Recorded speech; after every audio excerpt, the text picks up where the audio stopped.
Now, the Chancellor will be meeting Cabinet colleagues later in a bid to thrash out a £100 million rescue deal for Flybe. The airline, which is thought to be just days away from running out of cash, wants a tax payment deferred for 3 years. Thousands of passengers could be left stranded across Europe if it goes bust. Nick Dixon is at Heathrow Airport with the latest. Morning, Nick. Now, we understand that a lot of customers on this could be left directly responsible because they book directly. They're not covered by the Atoll Insurance Protection Scheme. Does this mean ministers are under extra pressure to step in on this one?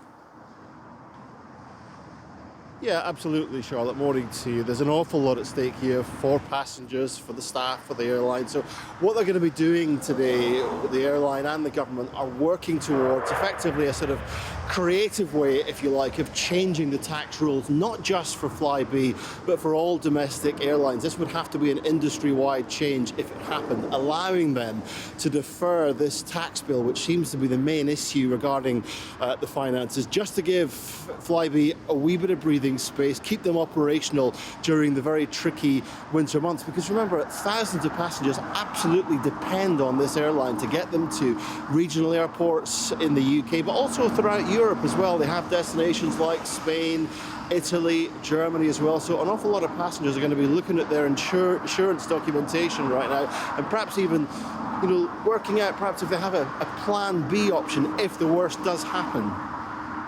For now, passengers do not need to do anything except check what sort of insurance cover they've got and how they paid for their tickets for the worst case scenario.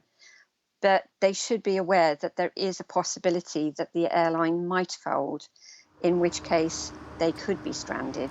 Important to stress, as of this morning, flights are operating as normal throughout Flybe's UK and European airports. What they have said is that they continue to provide great service and connectivity for customers, and they can travel as planned for now, at least until we get a little bit more of an idea of how these talks are progressing later. OK, Nick, thanks very much for that update. That's Nick Dixon there with the latest at Heathrow Airport. We'll watch and see what happens with Flybe over the next hours and days. Crucial time.